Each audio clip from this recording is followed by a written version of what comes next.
don't go there. Especially don't take Akane there. Do not take Akane there. Like, if he is going, don't take Akane there because only bad things will happen. Oh my goodness. Great start to the game. You're going to Yuka-chan's house, right? That must be where Yatsusa-san went. It's on your mind, right? You just can't sit idly by. So, I'm coming with you. It seems Akane has been reading him like an open book from the beginning. Pikachu shakes his head. You can't. Yeah, she genuinely can't because they're going to do horrible things to her again. Why not? Because... I sometimes forget like they're really like young teenagers, but then this just reminds me of it.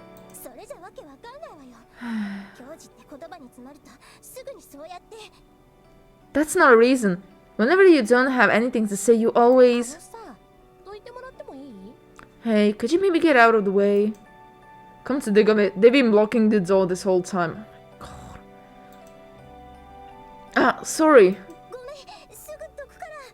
Sorry, well, get out of the way. They hurriedly step outside. God, they are 2 idiots. They resume the exchange, a slight awkwardness now hanging between them. You can't come with me because you just can't, so don't. Ah, Kyoji, you are a master with words. Oh my god.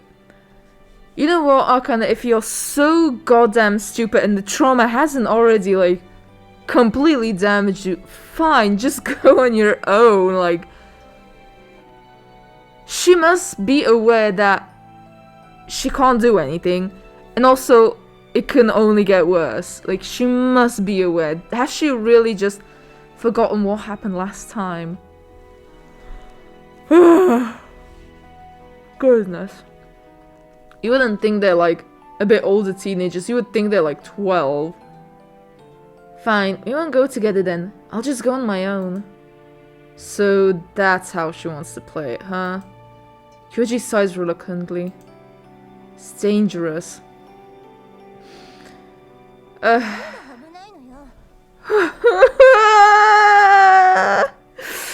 How is it dangerous? I have so many reasons to list off why it's dangerous. Are you insane? We don't know what we'll find there. You mean like Yuka? Gore? Maybe the remains of the old woman? Maybe the remains of, you know... God, what was his name? Yatsusa.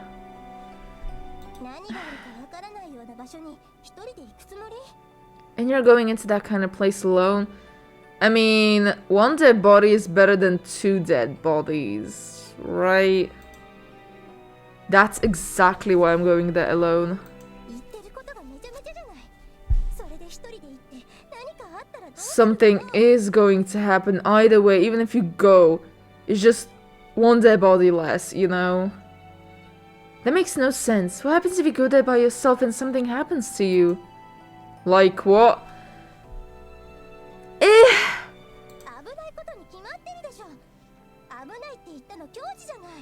Something dangerous, obviously. You said it yourself. The two of them glare at each other for a moment. He was shaking like a leaf just because she saw Yuka, I mean, you were shaking like a leaf as well. Akane goes red.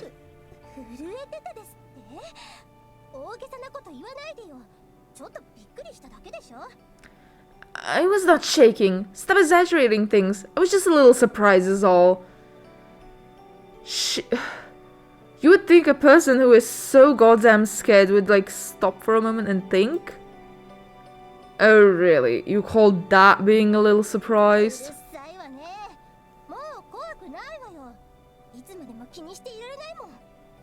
I'm not scared of it anymore. In like the span of 2 hours? You've stopped being afraid? Aw, shut up. I'm not scared of her anymore. I can't let her bother me forever. Just stay away from there. You both should stay away from there. Ugh.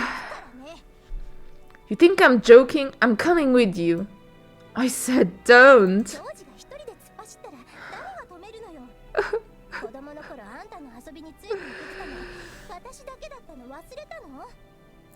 Then who's going to stop you from running headlong into danger? Did you forget I was the only one who kept you away from those stupid games when you were kids? Akane, how about just not going there together? Not going there alone either. Koji stiffens, surprised. She's right that he was a pretty rambunctious punk when they were little. Still, she was always right along with him the whole way. Even when Shinta was too scared to follow Kyoji, Akane would go along. Whether it was running or climbing trees or swimming, Akane never shied away from a challenge. And that's exactly why. I can't let her come with. Wait. Did he decide to do something stupid? And Akane followed him and that's why the whole bad thing happened? Kyoji, you genuinely have no redeeming quality. I can't let her go with me, but the thing is... Say he decided to leave her behind. This is Akane he's dealing with. He wouldn't put it past her to just go to Yuka's mansion alone. At least you wouldn't be the one, you know, seeing everything, like having the burden of like you tuck her with you. Like if she dies on her own account, not on yours as well. She's just as bad as backing down as he is. He can't stand seeing her resign herself to being afraid of Yuka. After all, he's vexed with himself for feeling that way earlier today. After thinking about it for a while, he lets out a deep sigh. Fine. We won't actually go into the mansion. We'll just scope things out from the outside. What's the point? Genuinely, what's the point of going around outside? Like, you're probably not going to find a lot of things if you're just outside. Plus, you can go outside. And they could just watch you from upstairs like, okay. Like, just being outside makes absolutely no sense. It just means you're too fucking scared to go inside, which should be a hint that you shouldn't just go there at all. Oh my god. The truth is, he planned to go inside and interrogate the two. But with Akane coming along, he decided that would be a bad idea. You mean, interrogate in the same way as you did a few minutes ago? Where it went like that they just disappeared and were laughing at you? That kind of interrogation, I'm sure it will go really well. And it's terribly reckless after all. Yoshiki got hurt bad. If he ended up like that because he confronted Yuka and Gore, that means approaching them is definitely dangerous. That's why you shouldn't go there. You shouldn't go near them. You should only stay in places with a lot of people. Knowing Akane will be coming with him causes him to realize that, which cools his head somewhat.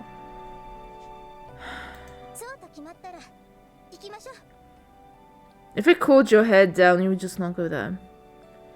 That's decided, let's go. Akane nods vigorously and sets off ahead of him. Stop running ahead, stupid. Kiji moves quickly, catching up to her. They actually went.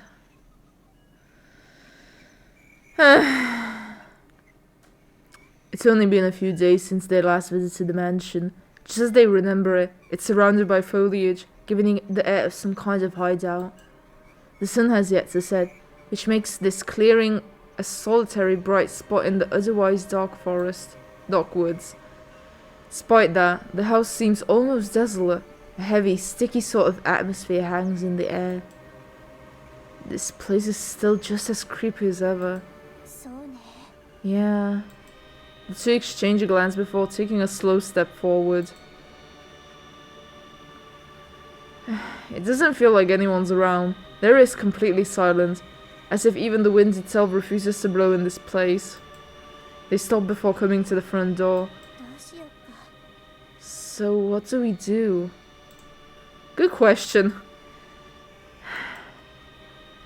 She tries to peer in through a small window beside the door, but just like a few days ago, all he can see is a silent dark room stretched out before him without a soul inside. Because they're just like inside watching you. Or maybe, you know, Gore is like making both of them invisible and they're standing right beside you. Probably right beside you. Where is Gore or Yuka or Yuka's mother? Where's Yoshiki, for that matter? Let's try to go around back. Right. They sneak around the mansion. Koji's heart is pounding like it's going to burst. His pulse rolls in his ears. Maybe it's because of how quiet this place is. The footsteps seem terribly loud.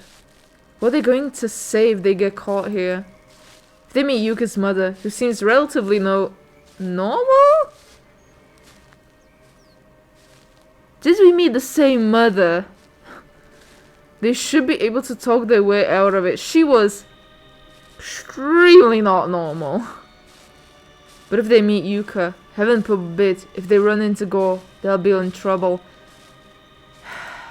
No, he can't let them break his spirit. They are probably watching you. That's exactly why they mock him. As those thoughts swirl in his mind, he and Akane make it to the back of the mansion. Can we get a back of the mansion CG, please? I want to see. No, I guess not. This is what appears to be the kitchen door, but it looks disused, as it's covered with thick vines. Disused. Oh, disused, like not used. Okay. The weeds here have grown so dense and thick that he and Akane struggle to walk through them. At some point, without him even realizing it, they started holding hands. Oh, that's gonna make Yuka so happy to see.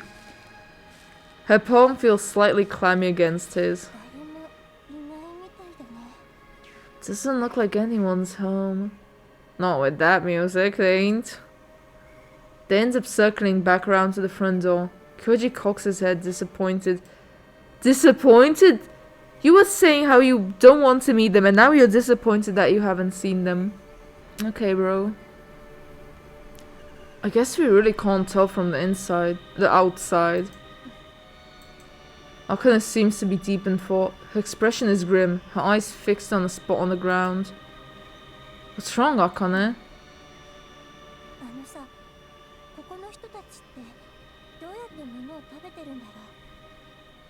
I was just thinking, how is it the people who live here cook? They either don't or they use fire. Huh?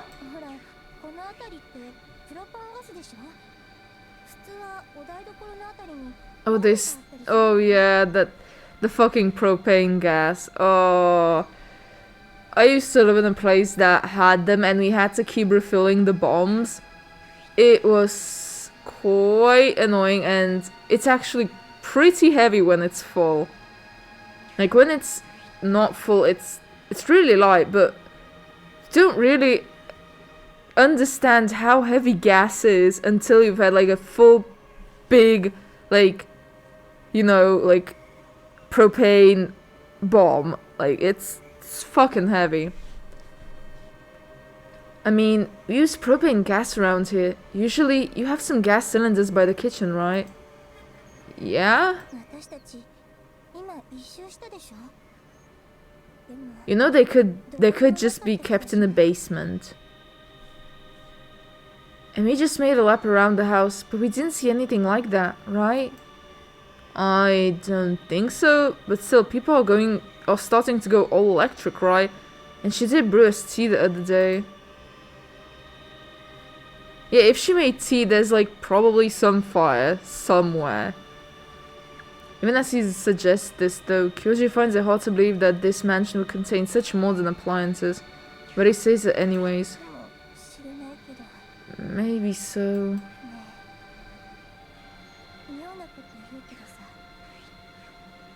This might sound strange, but... What?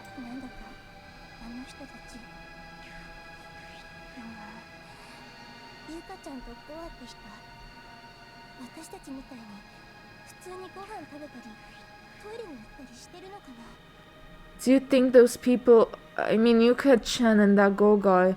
Do you think they even go to the bathroom like we do? I know they're children, but like, is this really what's freaking you out? They can literally disappear.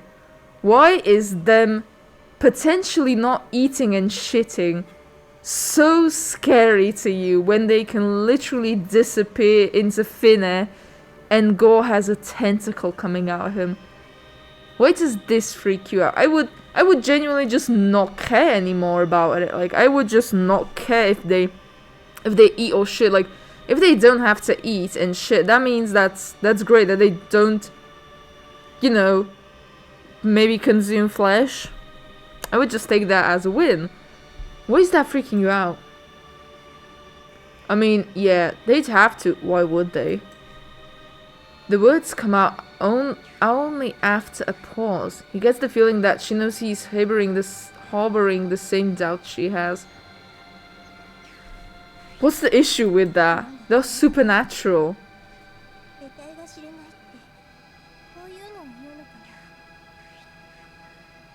This is creepy. I guess this is what it really means for something to be unfathomable. Akane's words perfectly voice how Kyoji feels. Unfathomable. It's the best description for Yuka, for Gore, for this entire mansion. Feeling a strange chill, Kyoji looks up at the mansion. What if Yuka is just like waving in the window like, hey. What do we do now? There's no sign of Yatsuse-san here. I mean, they wouldn't really like display him on a stick somewhere in front of the house, you know? What was the point? What was the point of coming here and doing all of this? You just alerted Yuka and Gore that you are still interested in them and they will come for you because you have shown interest. For now, let's head back. Maybe he ended up going home. Besides, Kyoji is with Akane right now, so he can't afford to be reckless. Like going to a mansion. Yuka, please just appear so this is at least worthy of like the time spent reading this. Yeah, let's hurry home then. Akane looks relieved. Yuka.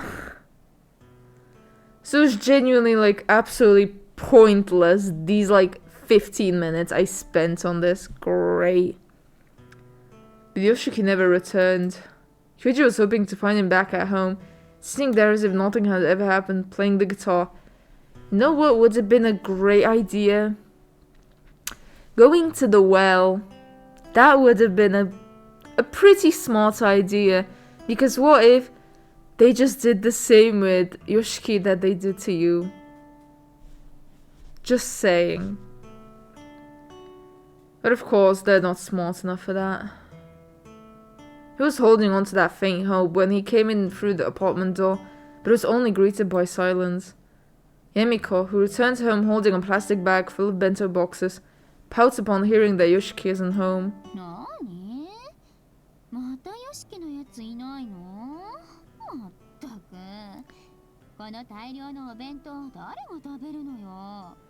What? Yoshiki's still out? Seriously, these aren't going to eat themselves. Kyoji says nothing, only silently digging into his own bento. Unable to find the right words to say to her, he keeps quiet and eats. God, I wish they just sell bentos here. Oh, I would be starving a lot less. Maybe he should have gone into the mansion after all. He returns to his room and falls onto his bed, staring up at the ceiling. That's all he can think about. Damn, that one day that you talked really impacted you. The way Yoshiki disappeared into the rain with a broken arm, insisting that they don't go looking for him, fills his thoughts. Koji doesn't know what Yoshiki's trying to achieve. There's definitely something pushing him onwards. Whatever that is, it must have been something to do with Yuka and Gore. Wow. Koji's really using his brain right there. Damn it. Irritation, frustration, regret. These emotions gnaw at his heart. The more time goes by, the stronger those emotions become. He can't help but feel that he should have gone inside the mansion after all. Please don't get up and go to the mansion at night, please. That surely would have been better than being tormented by regrets like this. Please don't. Kyoji. Impatience courses through his body. His restlessness makes the idea of staying here and doing nothing for even just one more hour completely unbearable. Don't. But he feels another emotion too, one that he doesn't want to admit. Recognizing it will cause everything to crumble around him. Are you scared?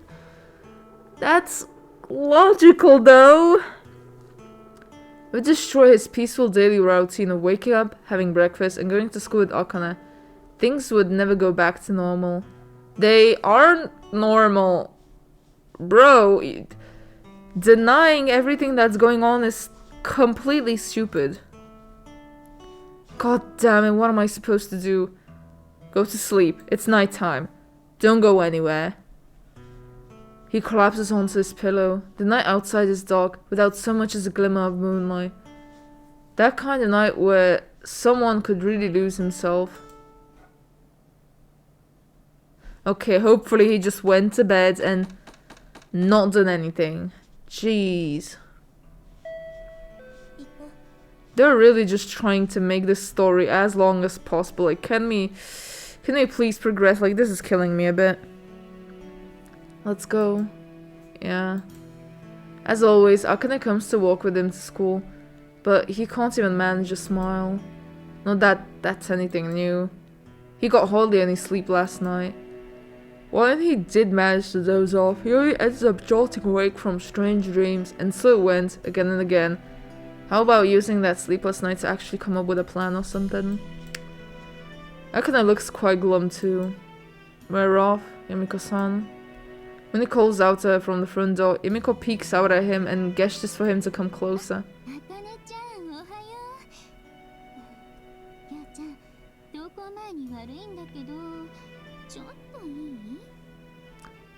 Morning, Akane-chan.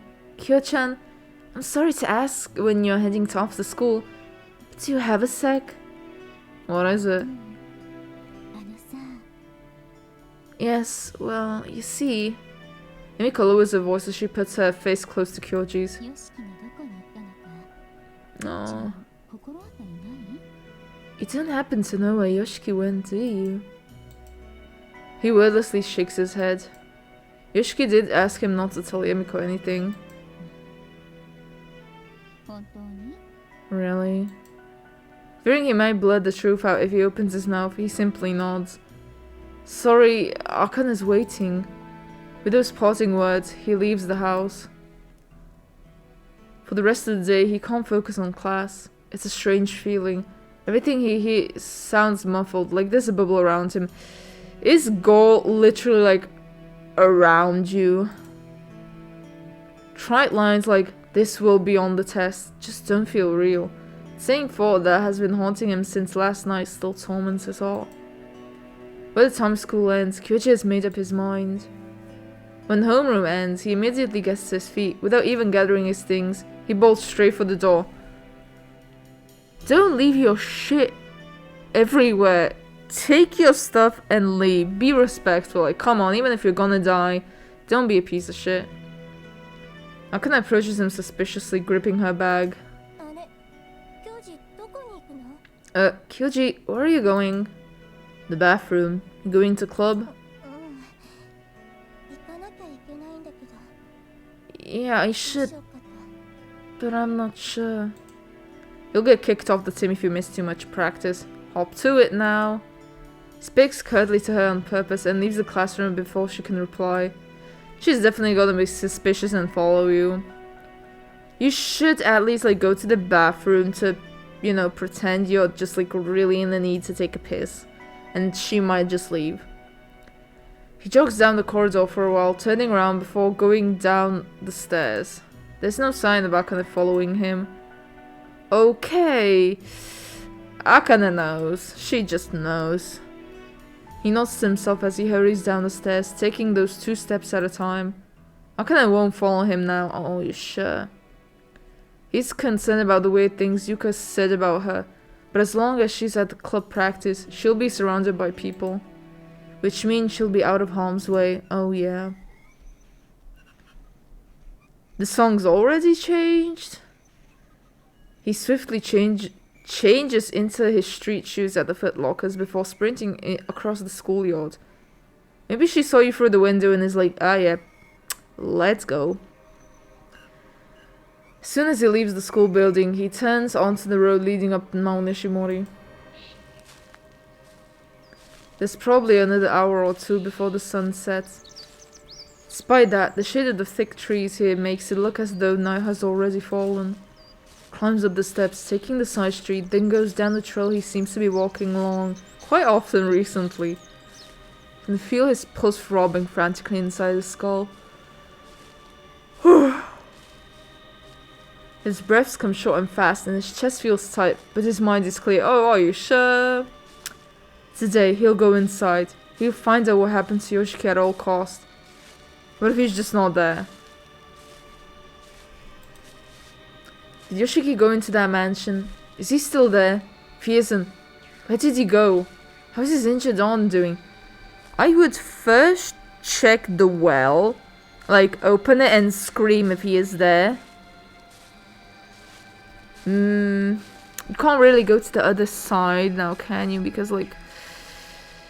Yeah, he that's, like, several villages across. So, at least, like, scream into the well, like, if he's there.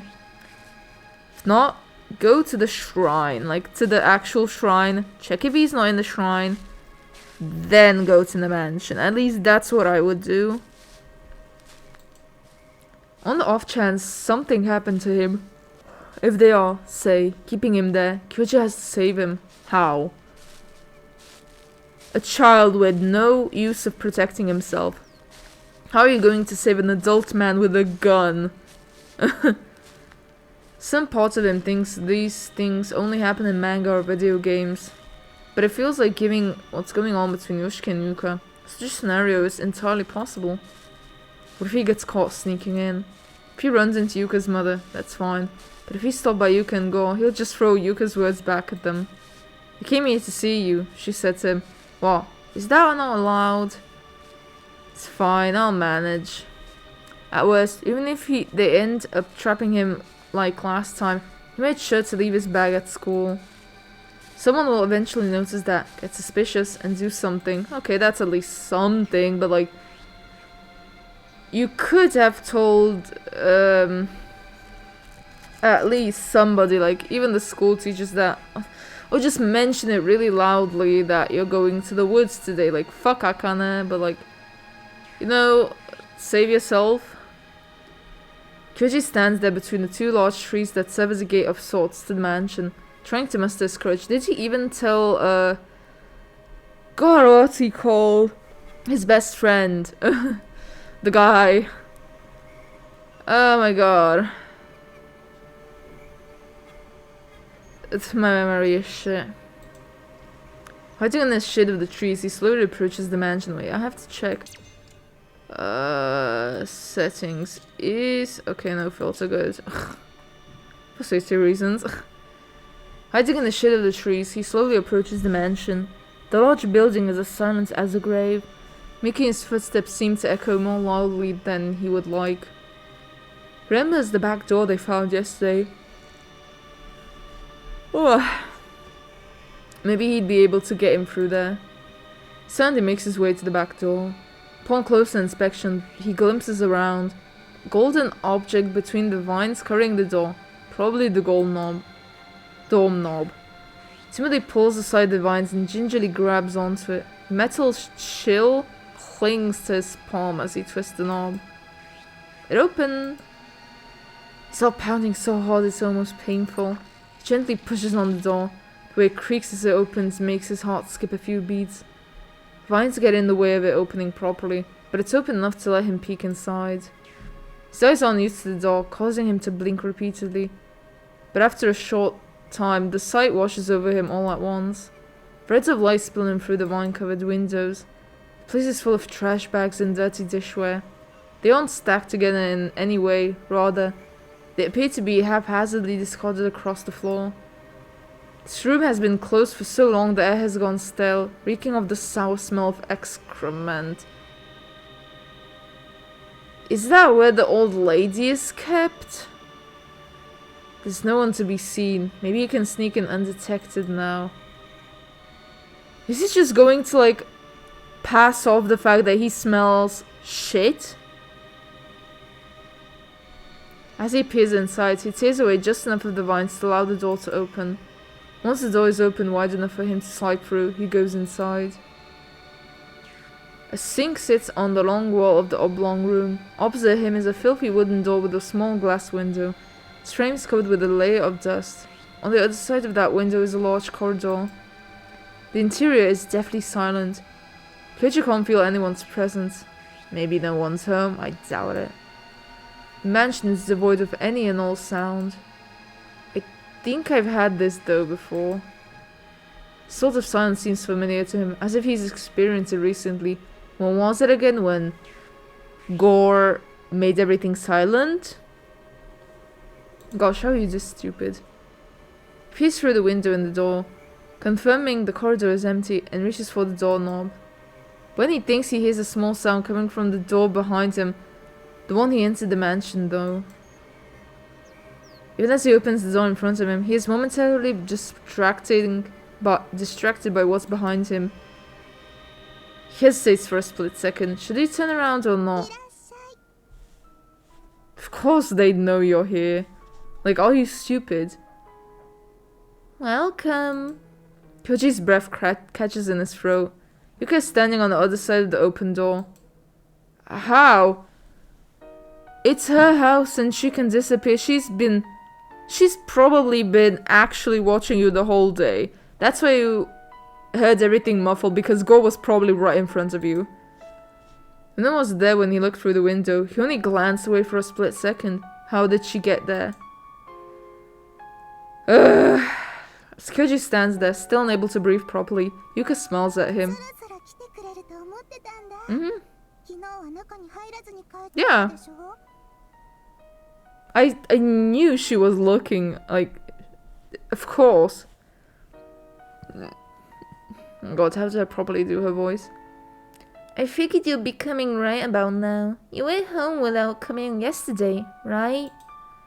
You went there a second ago. When did you get here? She can be invisible. Oh my god. Of course I knew you'd come here, Kyoji. Yuka innocently takes his arm in hers. Hey. Hey, since you're here, why don't you stay for dinner? I had Mother make us a real feast. You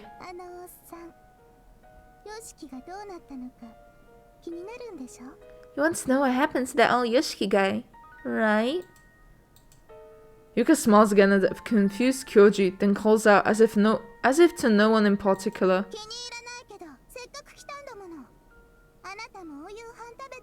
Oh, is Yoshiki just allowed to walk around in the house? That's Look, I don't like you, but you might as well come in. Why don't you join us for dinner too? Huh?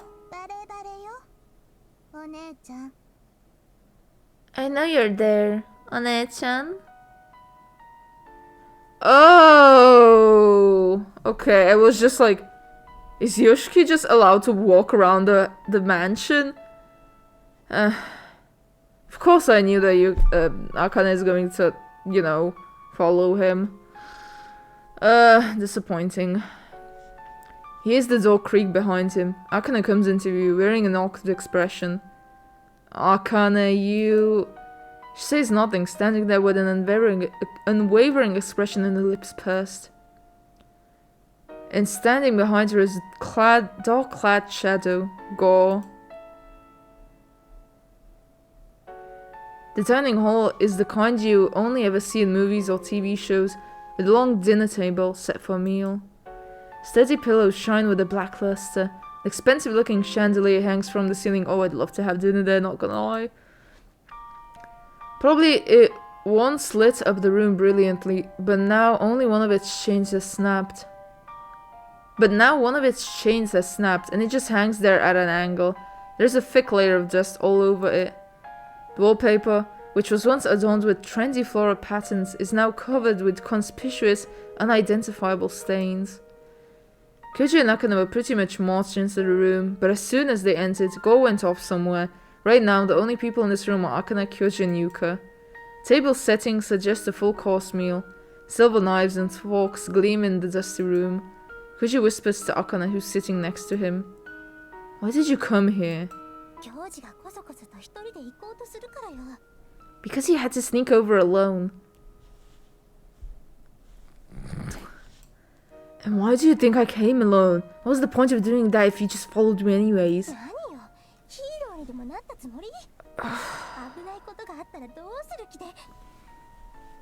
Yuka, sweetheart, just fucking end it with these two, please. I'm at my wit's end. What, you think you're some kind of hero now? What are you going to do if you ended up in danger? What's this about danger? Yuka is seated at the far end of the table, rests her chin in her hands, asking Akane that question with a curious expression. Nothing. Kyoji says bitterly, even though he's merely seated next to her, he can tell that Akane is tensing up.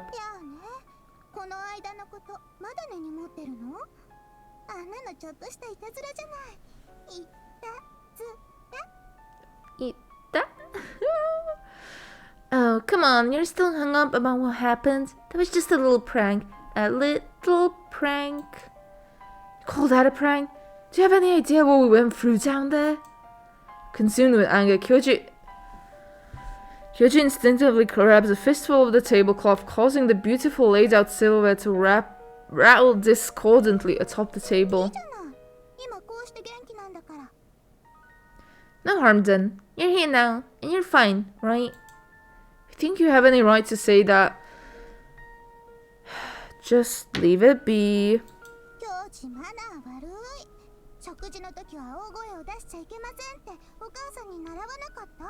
Kyoji, that's bad manners. Didn't your mom teach you not to shout at the dinner table? You little... Kyoji! Kyoji almost lunges at Yuka, but as he stands up, Akane desperately grabs onto his shirt. Kyoji, you are doing everything wrong! Looking down, he sees Akane shake her head, expression stiff and frightened. Ugh! Kyoji, you genuinely just deserve to be the one suffering, not the girls, you. That's right, this isn't what he came here today to talk about. He settles back into his chair and glares at Yuka. Where's the old man? He came here, didn't he? It takes all of his willpower to keep his voice down. Yuka grabs a hand to her mouth and unleashes an ominous giggle. Yeah. Poor Yoshiki, despite his appearance, he's pretty young, you know. Being called an old man at his age must feel bad.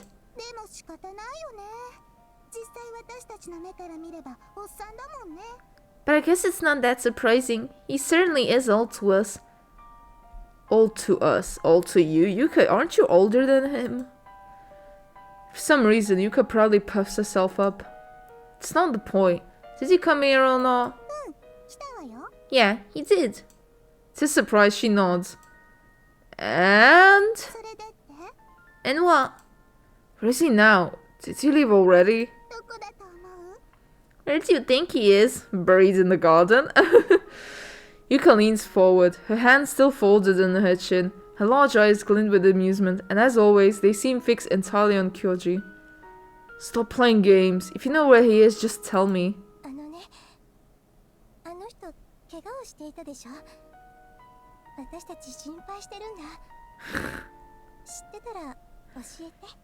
You dumb bitch, oh my god. Listen, last time we saw him, he was injured. We're really worried about him. If you know where he is, could you tell us? At that point, Akane, who had held her tongue thus far, gently tries to ask Yuka a question, but the girl only has eyes for Kyoji. And so, with her gaze still fixed solely on Kyoji, Yuka coldly snaps at Akane. Gnat? Oh my goodness. Keep your mouth shut, Gnat. How dare you? Akane seizes Kyoji's sleeve again, holding him back.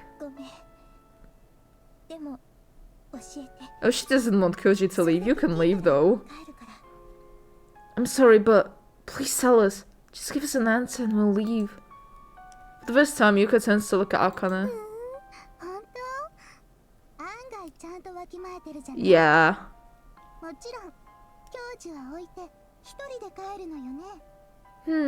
Really? I guess you do know your place. Of course. You'll leave Kyoji and go home alone, won't you? He shudders. Akane too is at a loss for words. Duh, of course. Why is this girl so fixated on him when they only just met a few days ago? Feels like nothing they say is getting through to her. Nothing about her makes sense. That's the only way Kyoji can put it. Akane doesn't answer Yuka's question, simply gripping Kyoji's hands under the tablecloth. Although Akane is shivering slightly, she keeps her eyes fixed resolutely on Yuka. Yuka scuffs at her and glances towards the back of the room.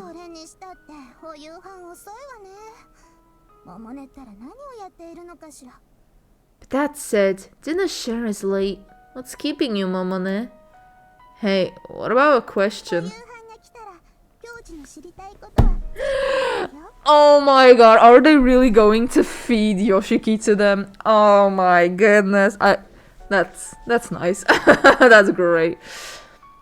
You'll understand everything when dinner is served, Kyoji. Akane's exclamation of suspicion is interrupted by two sudden knocks on the door. Is it? Finally, what kept you? We're starving here. Yuka gets to her feet with a smile. It was Gore who had opened the door. There's Yuka's mother. Kyoji assumes this is Momone. Kyoji assumes this is who Momone must be. That's... Ooh. It almost looks like Gore is cradling her to his breast. She isn't using her cane to help her walk today, as her hands are filled with a large silver platter covered by a cloche. Momone is unsteady. She walks with wobbly, precarious steps. It looks like she might drop the platter at any moment. It's hard to watch. The woman's slow shuffling steps fill Kyoji with a terrible impatience. Gore walks beside her, seemingly supporting her in a manner that almost looks chivalrous. Is she dead and he's just puppeteering her? No, that's wrong. As Momone comes closer, Kyoji knits his brows. Gore is forcing Momone to walk. His fingers dig sharply into her arm through her fraying cardigan. The woman looks like she's even more sickly than she did the last time Kyoji saw her. Lips are drained of color. They sit wet and dry amid her pallid face. Despite that, her bulging eyes are completely bloodshot, dyed almost entirely crimson with angry red lines. Her eyeballs constantly twitch in all directions, and her cheeks tremble with tension. When she passes Kyoji, she leaves the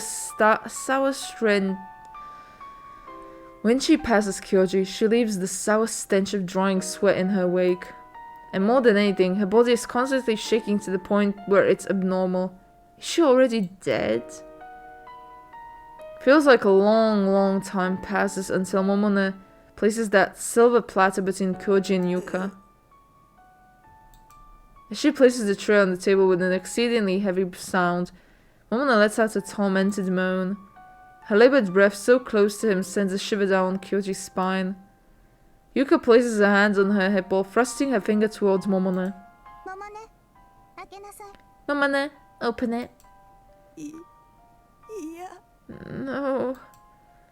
Momone takes a step back, shrinking away. Greasy sweat beads across her temples, so she's not dead.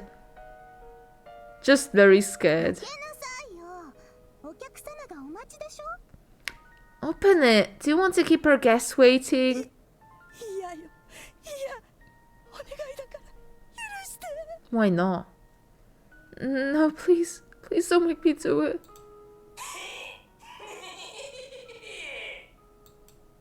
Gore laughs, his shoulders shaking. He bounces up and down like a rubber ball.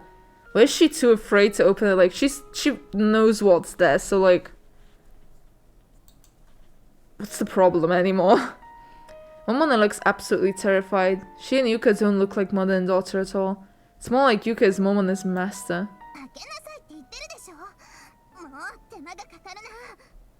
I said open it already. Jeez, you're such a handful. Not hiding her annoyance, Yuka roughly grabs Momone's arm. The girl forces Momone's hand to close around the close handle. Here it is, the feast you've been waiting for. Yuka's high-pitched, clear voice intertwines with Momone's screeching and Gore's metallic laughter as the cloche rises. Resting on a silver tray is a colorful assortment of vegetables, radishes, celery, carrots, bay leaves, and... Akane clings to Kyoji. Kyoji screams something out too without even realizing it. Resting on the silver tray is a human arm.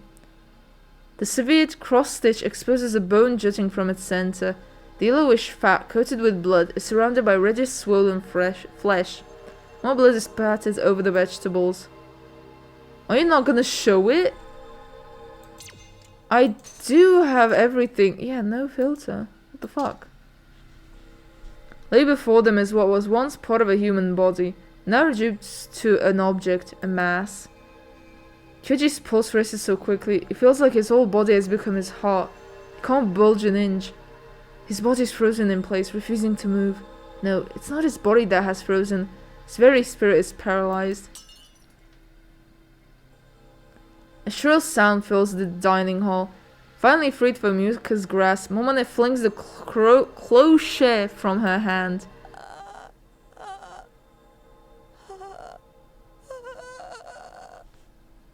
You know what's behind it. Why is this making you so panicked?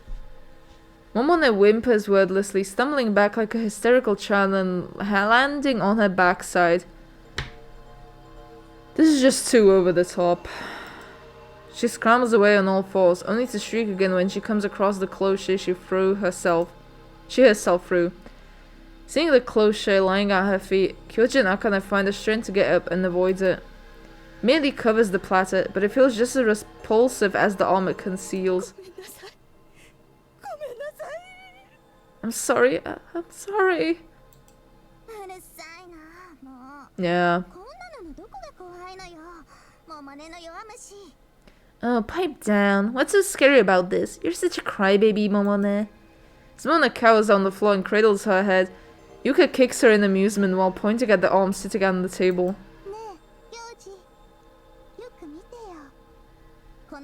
Oh, they took his pendant. Ooh.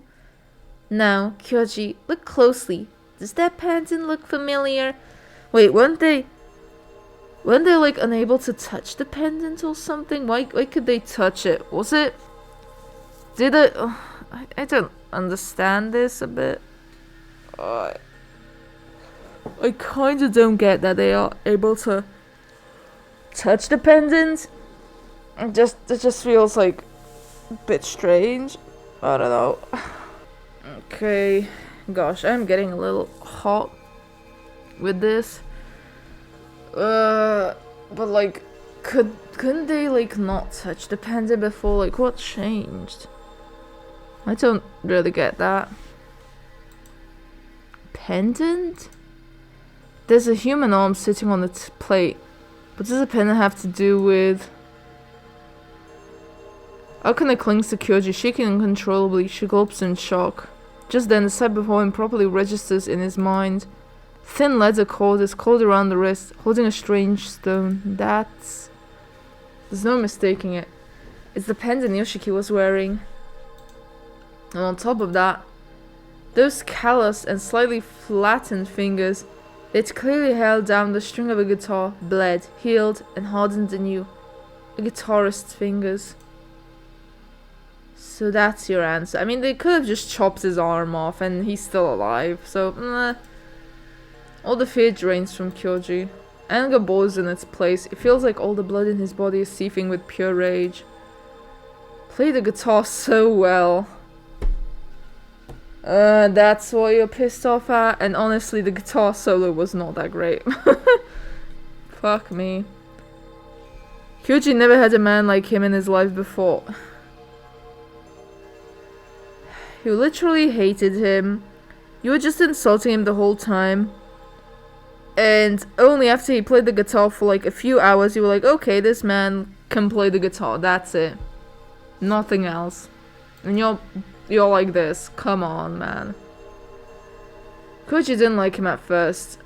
It's not like they spoke all that much either. No, you were insulting him and saying horrible shit to him. You can't just be like, oh, I didn't like him at first. No. They probably spent less than a single day's worth of time together. Yeah, that's also the thing, and 90% of that you were just hating him and insulting him. There was something that made you want to talk to him. Something told him that talking to this man would make him gain something he'd never known before, and would otherwise never learn. This is so over the top. Like, shut up, Kyoji. Yoshiki can't play the guitar anymore. Far from that. Yuka folds her arm. That's right, it's Yoshiki's arm.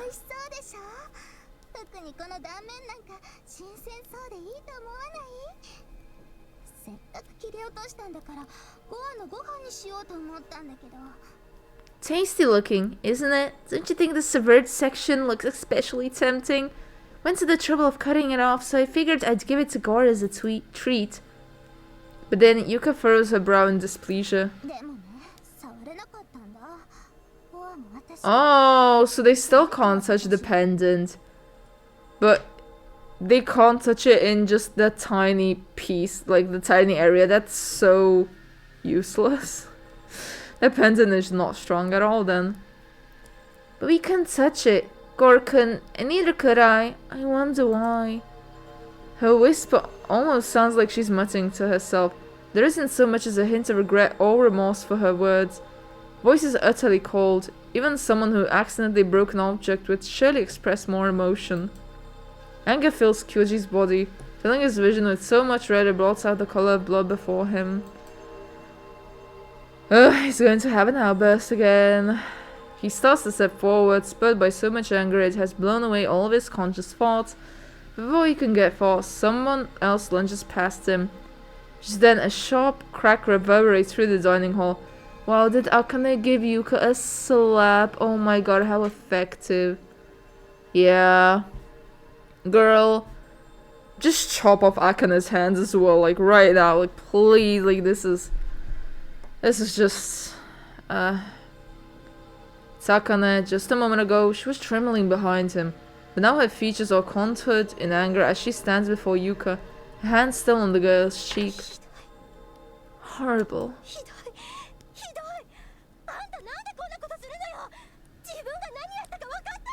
She is aware, she just does not care. It's horrible. You're horrible. Why did you do all these things? This is horrible. You're horrible. Why do you do things like this? Do you have an idea what he did? Akane. He pulls her back by the shoulder, stopping her from grabbing Yuka. Who cares? I genuinely think Yuka does not care about healing him. Like, girl, you can't fix a severed arm. It's not like a lizard tail that grows back. You can't do that. Akane, stop. She tries to interrupt her. Yuka is motionless. She hasn't looked up or said a word. Yet somehow, this is the scariest reaction she could make.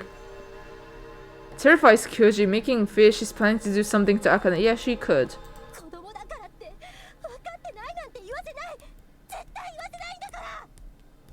You don't get to say you're too little to understand. I won't let you get away with this. Okay. Akane keeps shouting, ignoring Kyoji's attempt to stop her, when Yuka stirs. Akane instantly starts to shiver. In a snap, she's pale and silent. She's such a weak bitch. As he stands facing Akane, between her and Yuka behind him, Kyoji peers into Akane's eyes and sees Yuka's reflection into them. She's smiling. Only Yuka's disheveled hair covering her face. Kyoji can still see her lips peeking out from behind her bangs, twisted upwards into a smile. Oh, I like that imagery. Fearfully turns around, seeing her large eyes fixed onto Akane as they gleamed, menacingly, almost predatory. You're a nuisance. Those words punctuate the outbreak of pandemonium. It almost sounded like he said, yeah. Go lets out a high-pitched shout, springs into the air and lands behind Akane. He lifts his arms in a dance-like movement, then swings them back down towards her. Akane! Kyoji reflexively pushes her out of the way, causing Golem's ass to slice through empty air. Aww. Kyoji doesn't know what Gore is up to, but some instinct in him warns him that whatever he's planning is dangerous. Still here? She's literally just laying on the floor. Jesus Christ. Stumbling across the floor, Kyoji bumps into Momone, but he manages to regain his balance as quickly as he falls. Akane, let's go. Where? What are you gonna do? On impulse, Kyoji grabs Yoshiki's arm off the platter and starts running. Bro, what are you gonna do? Like, alchemy the arm back on? Like... Oh my god, imagine just like him like running around with the arm flapping. Fuck me. Instead of the arm, just fucking, who cares about the arm? Take the pendant. That obviously has some importance to it. Fuck the arm. What if by flapping the arm around, he makes the pendant like fall off? He doesn't have a chance to reflect on how nasty or creepy it is. Some instinct of him tells him to do what he must do. Akane runs right beside him. There's no sign of Yuka and Gore in pursuit, but their laughter echoes loudly behind them. Yeah, because they're like, bro, we can literally just teleport.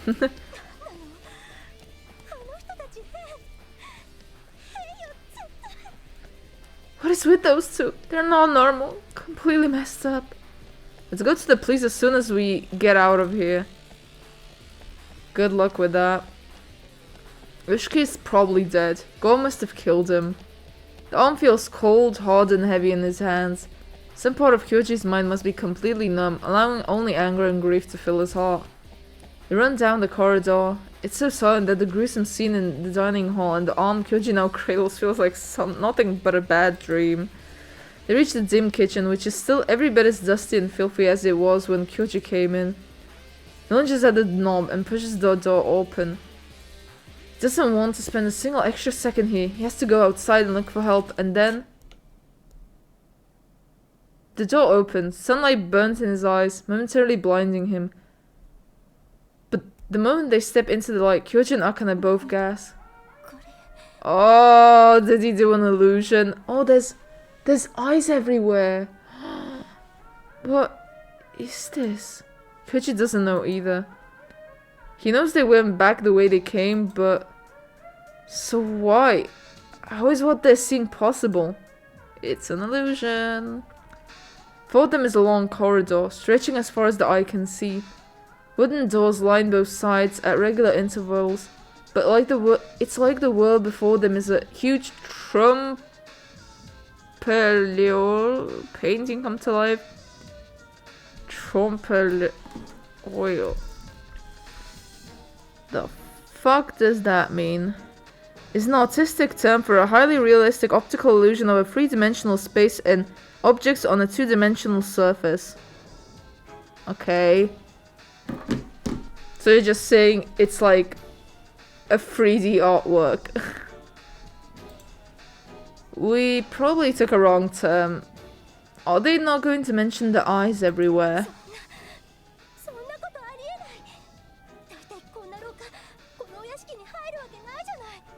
No, that's not possible. The corridor this big can't fit in the house to begin with. Akane's right. The corridor clearly dwarfs dimensions outside dimensions. But it's still right here in front of us. Let's head back for the time being. Probably went into the wrong corridor on the way here. Akane nods anxiously. Kyoji grips Akane's hand with his right while tucking Yoshiki's arm under his left. He turns around, carefully reopening the door they just went through. Once again, his eyes widen in disbelief. Huh? They find themselves in another unfamiliar room. There's nothing but grey. This is their first impression. On closer inspections, the walls are all naked, unpainted concrete. There are small, faint circular depressions and dark grey stains covering the rough textures of the walls. Gives the impression of a bleak, cold, sterile prison cell. There's a barred window, but it's so close to the ceiling that even if Kyoji and Akane were to stand on each other's shoulders, they still wouldn't reach it. In fact, this room is probably almost 10 meters tall. What is this? Akane, let's get out of here. Kyoji yanks hard on Akane's arm. He opens the door behind him again, expecting to emerge back in the corridor. But that doesn't happen either. What the hell is going on? Now they're in a Japanese-style room. A large sliding door fills their eyes. Oh. Drawn on their surface in red letters are the words, "Try again." I kinda love this. These motherfuckers are playing with us. To the left there is another sliding door with glass panes on its top half. Ooh, that's... Huh. Through them they can see a veranda and a dry landscape garden past that. Dragging Akane by the arm, he opens the sliding door. What the hell is going on? Feels like Alice in Wonderland. Next room, everything's much bigger than Kyoji and Akane. Table, the chairs, and the bed tower above their heads, save for the door on the other side of the wall, which is so small, it looks like only a dwarf would be able to squeeze through it. Written beside the door, also in red letters, is the word Bingo! What do they want from us? Akane's expression contours, so it looks like she might burst into tears.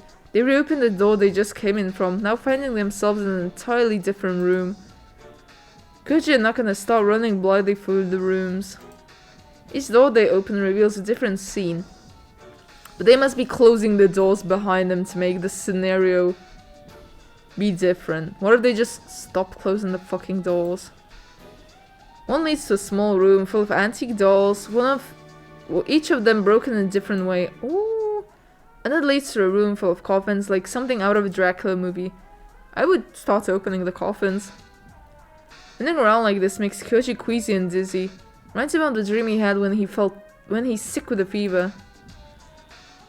This is a nightmare. How many times has he felt this way since moving back to this town? Oh, right, our phones. What is that? Is that a microwave? That's kinda cute. Oh, that's really cute. Oh shit, wait,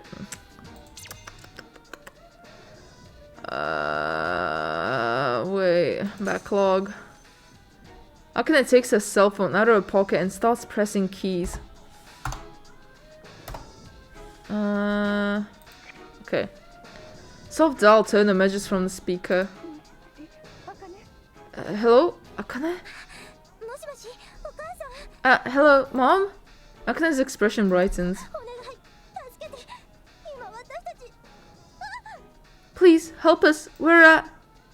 All of a sudden, Akane lets out a screech and hurls her phone away. Oh, that's so good. Cuts across the floor and hits the wall, allowing Kyoji to see Gore on the small LCD screen. Wearing a nasty smile on his face, he's dressed in an apron with a ladle in his hand.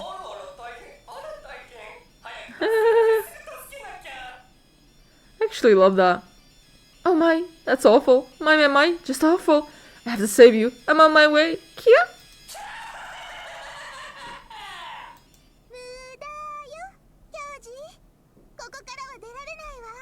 Don't even bother. There's no getting out of here, Kyoji. Yuka's voice comes from nowhere in particular. Her tone suggests they're being toyed with, being watched.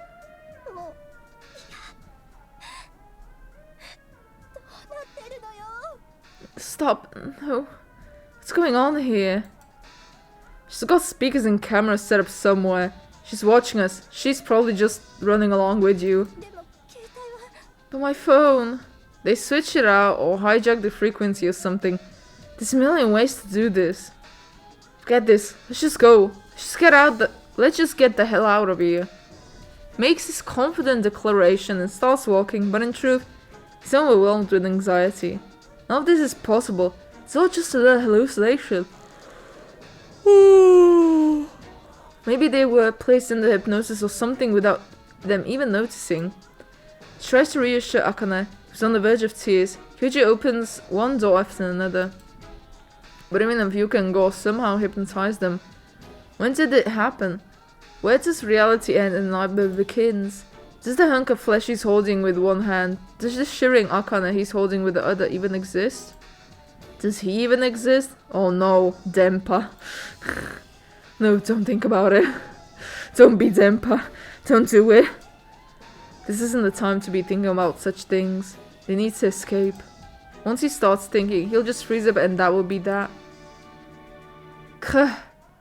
After nearly 5 minutes of running around, only 5 minutes, that's not a lot actually. They find themselves back in the long corridor just like the first one. It truly feels as though they're being toyed with. Here's Akane panting behind him. Even if she's in a good shape from being on the track team, she's still a girl. Shut the fuck up, man. That's shitty of you. Fatigue is catching up to her. Can you keep going for a little while, Akane? I'm fine. Stop bluffing, you're gasping for air. Kichi starts opening one of the doors lined up in the corridor without stepping through them, only checking to see if any of them lead outside. Akane takes a deep breath and continues, her voice sounding firmer than before.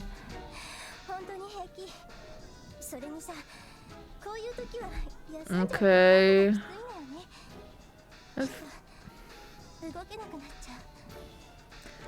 I'm fine, really. Besides, resting at a time like this will only make it harder to get going again. Need to stay active. Yeah, I guess. Truly, he does feel physically spent, but more importantly, he's emotionally exhausted as well. The moment he starts thinking about how truly terrifying this situation is, terror will freeze him solid.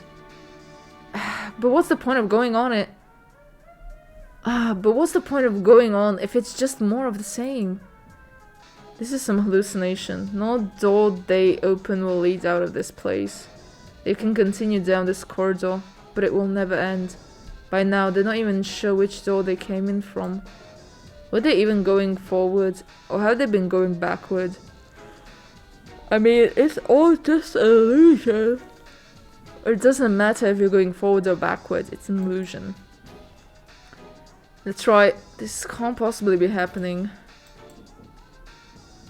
Akane, do you get the feeling that even if we keep opening these doors, we won't get anywhere? Wow, it's like you finally understood what an illusion is.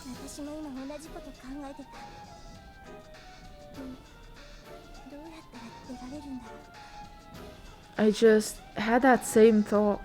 But how do we get out of here then? Talk with Yuka?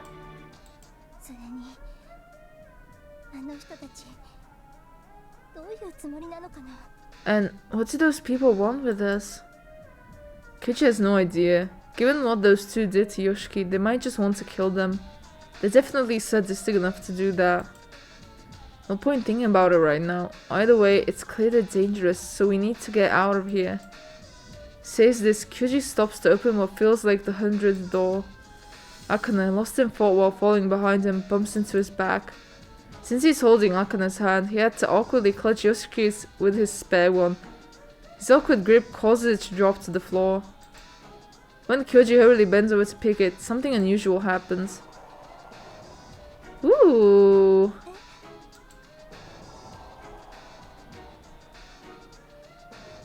Rippling outward from Yoshiki's hand, its concentrated circles like the body of water hit by a droplet of rain. Polished floor began to warp and bend, twisting and stretching, gradually revealing dirty, dusty floorboards beneath it.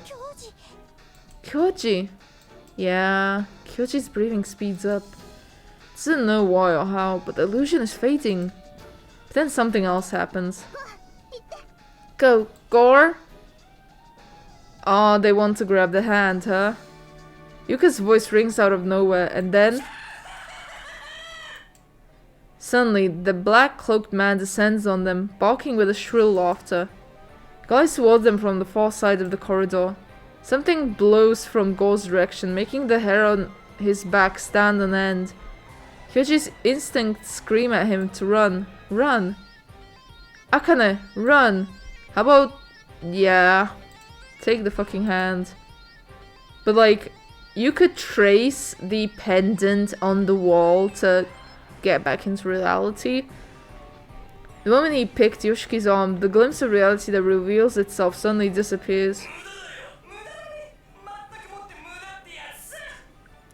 Pointless? There's no point. Completely, utterly, absolutely useless, I say. Doesn't have time to think. Akane's voice pulls him out of the reverie, and he starts running again.